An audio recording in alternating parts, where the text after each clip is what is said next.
Sesi ini adalah tentang greenwashing atau solusi palsu. Mari kita mulai dengan pernyataan menohok. Greenwashing adalah layaknya memoles lipstik pada babi.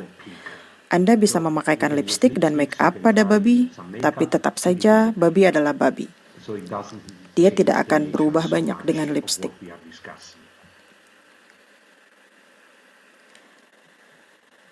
Pertama-tama, mari kita mulai dengan bagaimana greenwashing diartikan. Kita coba lihat definisi di Kamus Cambridge yang menyatakan bahwa greenwashing adalah membuat orang lain percaya bahwa suatu perusahaan melakukan hal untuk lingkungan lebih besar daripada yang sebenarnya dilakukan. Tetapi terdapat beberapa jenis greenwashing dan kita akan melihatnya di slide-slide selanjutnya. Masalahnya, greenwashing kini menjadi semakin menjebak. Mereka berusaha membuat cara-cara baru untuk membuat masyarakat berpikir bahwa mereka lebih hijau dari yang sebenarnya. Dan ini juga berhubungan dengan beberapa isu yang kita tekuni, seperti plastik dan pengelolaannya. Kita bisa melihat di sini contoh-contoh dasar dari greenwashing yang akan membantu kita mengenali batas-batas greenwashing dan penggunaannya.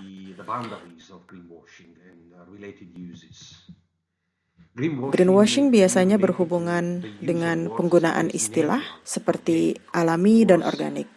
Tentu saja ini akan menarik perhatian orang karena mereka berpikir bahwa semua yang berlabel alami dan organik pastilah berkelanjutan dan lebih baik bagi lingkungan dan kesehatan.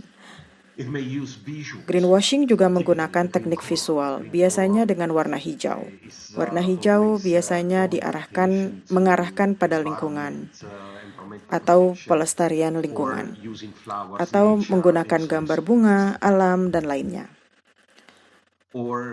Greenwashing juga biasanya berfokus pada satu kegiatan lingkungan yang dilakukan oleh perusahaan tertentu. Biasanya hanya sedikit sekali, hanya di permukaan saja, namun di sisi lain menyembunyikan sisi gelap dari perusahaan tersebut, yaitu pencemaran lingkungan.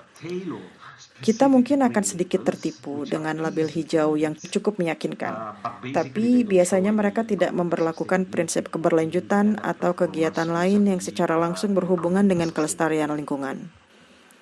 Greenwashing bisa juga ditunjukkan dalam pernyataan yang tidak relevan, seperti "Ya, kami mendukung kebijakan lingkungan," padahal sebenarnya itu adalah peraturan.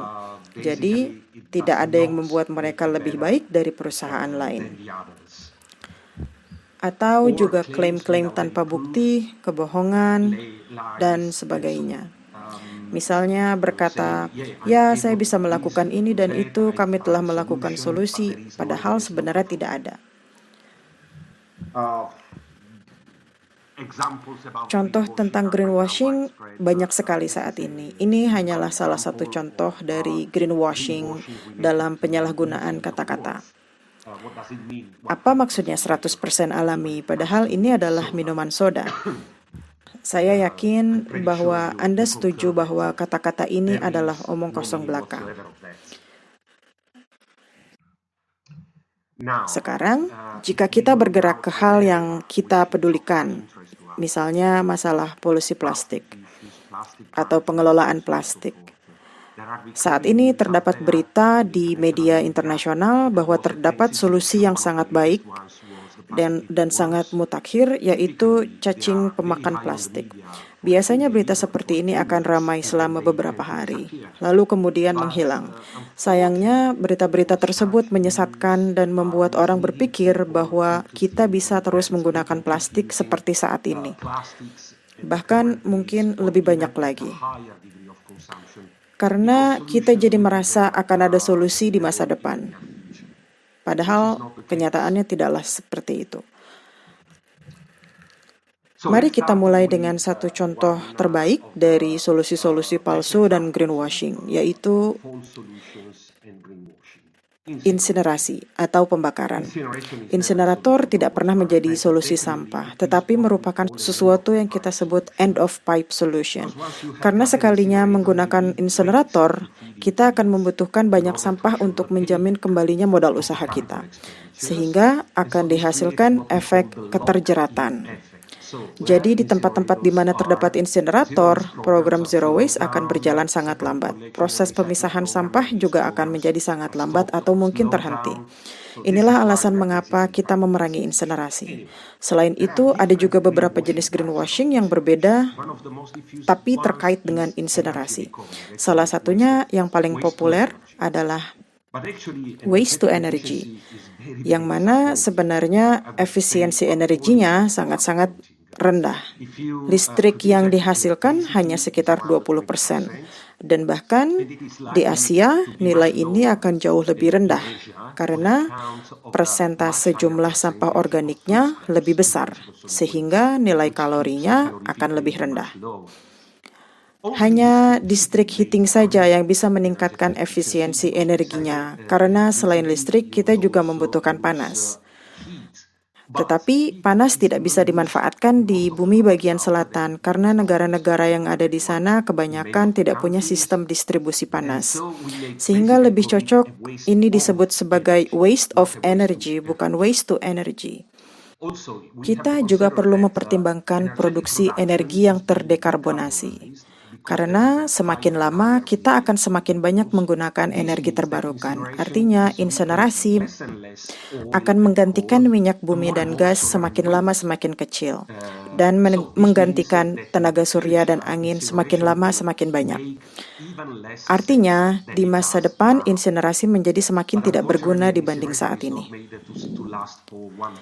Tetapi sayangnya insinerator tidak dibuat untuk digunakan selama 1-2 minggu saja, melainkan 20 hingga 30 tahun ke depan. Sehingga selama masa operasionalnya, energi yang dihasilkan akan semakin lama semakin sedikit, karena akan menggantikan tenaga surya dan angin. Juga kita perlu mempertimbangkan bahwa dengan dijalankannya strategi ekonomi sirkular dan program Zero Waste, maka jumlah sampah residu akan menjadi semakin sedikit. Akibatnya akan terjadi kompetisi antara insinerator dengan agenda ekonomi sirkular, Zero Waste, dan juga program-program lainnya. Misalnya di Eropa, European Communication menyatakan bahwa terjadi masalah keterjeratan dan mereka mengimbau untuk dihentikannya pendanaan untuk insinerator karena mereka memiliki agenda ekonomi sirkular di mana mereka ingin memaksimalkan pemanfaatan sumber daya dan pada titik tertentu upaya ini akan bersaing dengan insinerasi.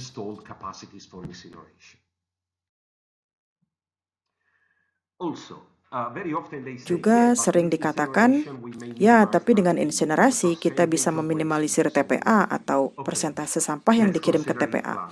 Oke, mari kita telaah bersama. Yang kita kirim ke TPA bukanlah persentase, tetapi berat sampah.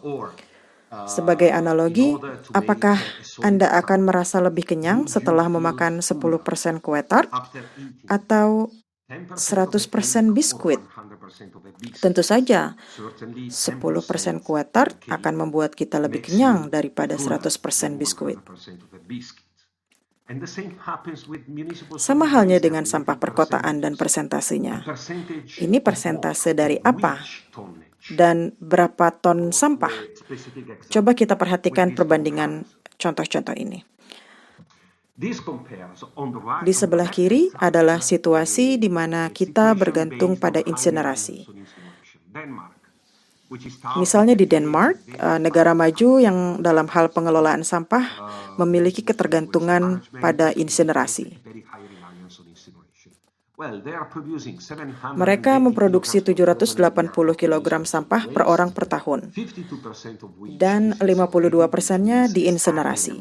Artinya lebih dari 400 kg sampah per orang per tahun yang diinsinerasi. 25%-nya akan berubah menjadi slag dan abu, yaitu sekitar 100 kg per orang per tahun, yang masih perlu dikirim ke tempat pembuangan.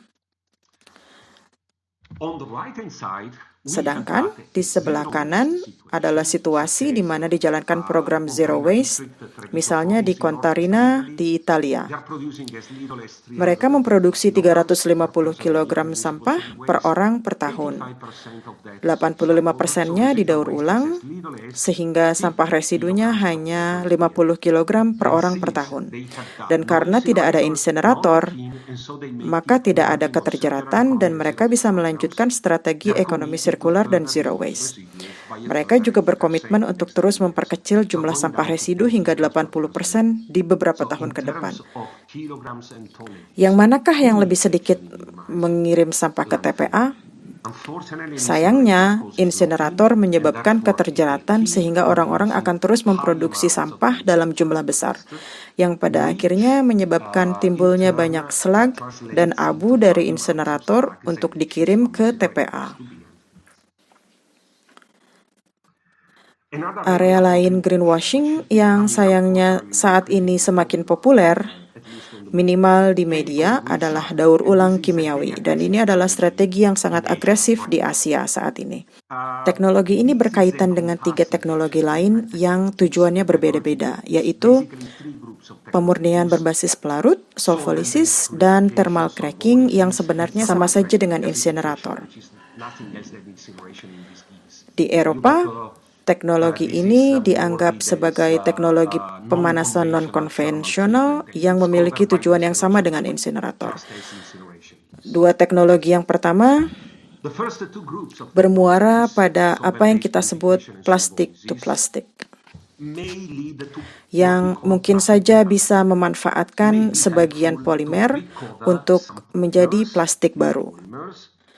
Sehingga kita membutuhkan lebih sedikit polimer baru.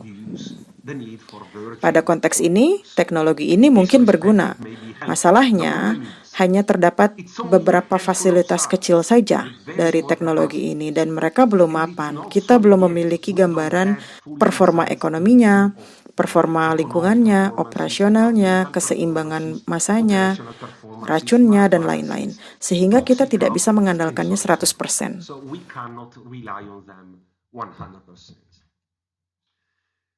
Sedangkan teknologi ketiga, yaitu thermal cracking atau gasifikasi, tidak lain merupakan waste to energy dengan wajah yang berbeda, karena tujuannya adalah menghasilkan BBM. Pada aturan terkait pengelolaan sampah di Eropa, disebutkan bahwa produksi BBM tidak pernah dan tidak akan boleh diperhitungkan sebagai daur ulang, sehingga telah terjadi penyalahgunaan istilah daur ulang pada daur ulang kimiawi. Kami memperjuangkan hal ini setiap hari. Kami menyatakan bahwa mereka tidak bisa menamakannya daur ulang. Terdapat dokumen yang sangat bagus yang telah disusun oleh Gaia. Terdapat link di bawah slide ini. Dan ini adalah infografik yang sangat bagus, yang menjelaskan 2 jenis daur ulang kimiawi.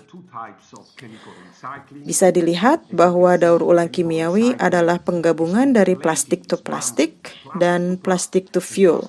Tapi kedua hal ini ternyata sangat berbeda satu sama lain. Yang mana salah satu bertujuan untuk menghasilkan plastik kembali, sedangkan satu lagi menghasilkan BBM. Sehingga plastik to fuel lebih mirip dengan insinerator daripada daur ulang.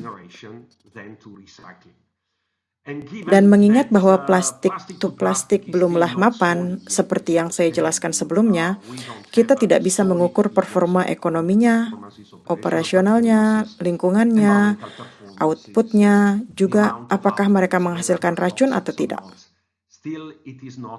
Karena ini belum bisa diandalkan, menurut saya sebaiknya kita lupakan saja. Sekarang kita memasuki bagian akhir dari presentasi saya tentang plastik. Apa yang biasanya perusahaan katakan? Plastik adalah sasaran empuk untuk dijadikan ajang pelaksanaan greenwashing dan solusi palsu. Hampir semua klaim palsu dari perusahaan berhubungan dengan tingkat daur ulang atau tingkat guna ulang dari plastik.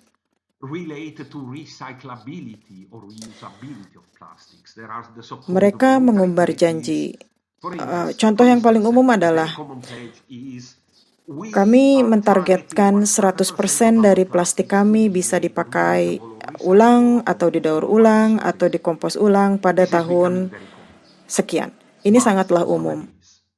Masalahnya adalah bisa didaur ulang bukan berarti sama dengan mereka akan benar-benar mendaur ulang. Di antara tingkat daur ulang secara teori dengan kenyataannya terdapat pengumpulan yang biasanya tidak terjadi di banyak belahan dunia. Ini adalah salah satu masalah. Terdapat infrastruktur guna ulang dan daur ulang, terdapat potensi pasar untuk menyerap jenis-jenis polimer tertentu. Semua ini membuat strategi daur ulang secara masif menjadi tidak sempurna, sehingga kita tidak bisa mempercayai ungkapan tingkat daur ulang 100%. Ini tidak akan menjadi 100% daur ulang. Jadi, apa cara utama untuk menyelesaikan permasalahan plastik? Pertama, kita perlu mengurangi dan menghindari sebanyak mungkin plastik. Pertimbangkan untuk melarang dan membatasi penggunaan plastik. Ini sebenarnya sudah banyak dilakukan di Asia. Misalnya di Filipina, terdapat beberapa kota yang sudah melarang penggunaan kantong plastik dan jenis plastik lain. Kita bisa juga mempertimbangkan untuk menerapkan plastik berbayar untuk mengurangi minat masyarakat akan plastik sekali pakai. Kita perlu mengimbau semua perusahaan untuk mendesain ulang, untuk mendukung gaya hidup pakai ulang dan perbaikan barang di masa depan. Kita juga perlu mempertimbangkan pengumpulan yang dihubungkan dengan daur ulang dan guna ulang. Misalnya DRS atau skema simpan kembalikan adalah skema yang baik untuk memaksimalkan pengumpulan. Bukan hanya memaksimalkan kuantitas, tetapi juga kualitas dari apa yang dikumpulkan.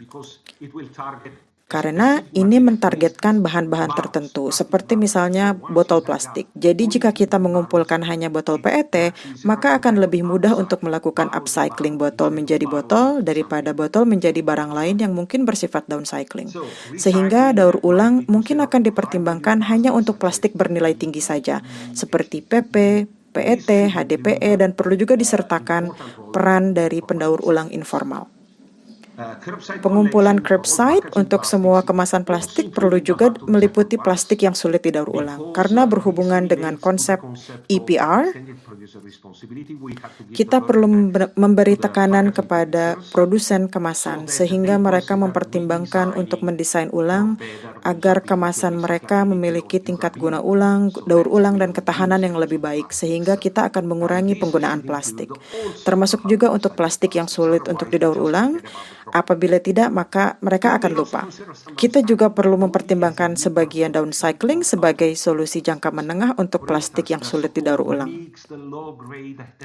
Misalnya untuk plastik campuran berkualitas rendah, plastik heterogen yang asalnya adalah plastik lembaran, kemasan snack, kemasan permen, dan sebagainya. Kita mungkin perlu mempertimbangkan downcycling lokal. Terdapat skema di dunia seperti Precious Plastic, Conceptos Plasticos. Mereka bukanlah solusi terbaik, tetapi mereka tetap membantu kita bertransisi dalam menyelesaikan masalah yang sesungguhnya. Dan kita mengatakan bahwa kita perlu terus menilai alternatif-alternatif tersebut sesuai konteksnya. Jika alternatif yang paling memungkinkan adalah pembuangan terbuka yang akan terbakar setiap minggunya, maka downcycling lebih baik. Tetapi jika kita memiliki solusi yang lebih baik seperti adanya skema EPR yang sudah matang, maka perusahaan akan terpacu untuk mendesain ulang dan meningkatkan kemungkinan untuk menjalankan DRS atau semacamnya, sehingga kita bergerak ke solusi yang lebih baik. Misalnya, model bisnis baru dengan wadah guna ulang untuk makanan pesan antar seperti ini.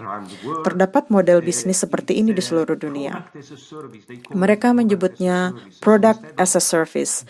Jadi ketimbang memberi Anda sebuah barang, mereka menyewakannya dan Anda kemudian mengembalikannya untuk mendapat deposit kembali. Ini adalah sesuatu yang bagus karena wadah ini akan dicuci dan digunakan kembali dan digunakan untuk pelanggan lain. Di bagian akhir dari presentasi ini saya akan membahas tentang bioplastik. Pertama-tama, izinkan saya berkata kasar. Mereka bukanlah solusi dari sampah laut, juga bukan solusi dari permasalahan sampah apapun. Mereka tidak didesain untuk terurai di lingkungan. Kita lebih suka menyebutnya plastik yang bisa dikompos untuk menarik perhatian masyarakat. Karena orang senang memperhitungkan bahwa plastik ini adalah bahan organik yang bisa dikompos. Juga terdapat kebingungan antara plastik berbahan dasar bio atau bio-based dan plastik yang bisa terurai atau biodegradable. Keduanya bisa dianggap bioplastik, tetapi sebenarnya berbeda. Bio-based berarti terbuat dari sumber daya terbarukan. Terdapat juga masalah lain seperti GMO, perebutan lahan, dan lain-lain. Sedangkan biodegradable mengacu pada perilaku dan pengelolaan di hilir. Sehingga kita hanya akan membuatnya biodegradable sebagian, karena kita tidak mau mereka terurai di lingkungan terbuka. Karena mereka sangatlah bergantung pada banyak faktor, seperti intensitas matahari, suhu, kondisi fisika, dan lain-lain. Kita hanya tertarik pada plastik yang bisa dikompos. Kita memiliki standar yang jelas dan handal terkait plastik yang bisa dikompos. Saya akan bagikan kepada Anda informasi tentang standar-standar ini, dan mereka layak untuk dipertimbangkan karena berbeda dengan plastik biodegradable atau plastik yang bisa dikompos, tetapi penggunaannya tidak bisa luas, hanya untuk kasus-kasus tertentu saja. Misalnya jika terdapat pengumpulan sampah organik yang dikirim ke pengomposan skala industri. Misalnya, di seluruh dunia terdapat tren kantong yang bisa dikompos untuk meningkatkan partisipasi masyarakat dalam memisah sampah khusus makanan, termasuk di kota-kota besar. Ini telah berjalan sangat baik dan sudah digunakan dalam waktu lama di banyak negara seperti di Inggris, Spanyol, Italia, Norwegia, dan lain-lain. Ini tidak hanya diterima tetapi juga dipromosikan oleh pelaku industri pengomposan untuk meningkatkan tangkapan dan kualitas sampah makanan. Jika tidak, orang akan menggunakan kantong plastik biasa yang akan mengurangi kualitas kompos. Tapi jika Anda menggunakan kantong yang bisa dikompos, Anda meningkatkan tangkapan dan kualitas kompos. Ini adalah standar-standar yang bisa dipercaya di seluruh dunia. Kita perlu untuk selalu mengecek standar dari apapun yang kita pertimbangkan. Jika tidak terdapat label yang menunjukkan suatu standar, Anda perlu mencurigai siapapun yang mengatakan, "Hei, saya punya kantong yang bisa dikompos dan harganya murah untuk memisahkan sampah makanan. Ayo coba pakai produk ini dan jangan pakai yang itu lagi." Jangan percayai, harus selalu tanyakan sertifikat bahannya berdasarkan standar-standar ini. Seperti yang telah saya jelaskan, ini adalah kunci penting. Penggunaan yang luas untuk mengganti plastik sekali pakai sebaiknya tidak dilakukan. Kita harus memeranginya. Apa masalah yang bisa muncul dari sana? Jawabannya adalah kebingungan sistem. Orang akan bingung dalam membedakan apakah ini plastik yang bisa dikompos ataukah ini plastik biasa. Jika mereka menggunakan dua jenis plastik ini dalam waktu lama, maka kedepannya kita akan mendapat masalah baru, yaitu kontaminasi satu sama lain. Jadi akan ada plastik biasa yang masuk ke pengomposan dan sebaliknya ada plastik kompos yang masuk ke mesin daur ulang. Dan ini akan mengganggu kedua proses tersebut. Namun di atas segalanya, dari sudut pandang lingkungan, keduanya tidaklah berkelanjutan. Karena plastik yang bisa dikompos tetaplah plastik sekali pakai. Terdapat pilihan yang lebih baik, yaitu membuat barang yang tahan lama dan menggunakan ulang bahan lain yang memungkinkan untuk digunakan ulang kembali dan seterusnya. Ini pun masih membutuhkan banyak sumber daya dan menghasilkan sampah. Jadi mari kita pertimbangkan semua ini sebagai perantara yang membantu kita mengumpulkan sampah secara terpisah dan mulai mengkompos. Harap juga berhati-hati terhadap oksoplastik atau plastik oksio.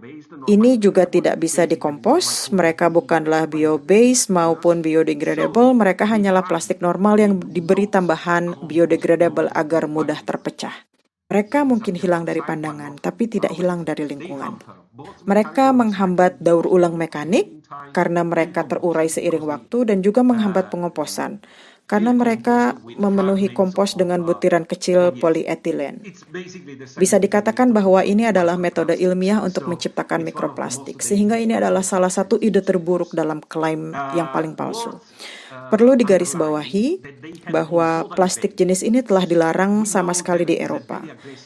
Kita paham bahwa terdapat strategi yang sangat agresif di Asia tentang oksoplastik. Mereka sering dijual sebagai solusi hijau yang murah.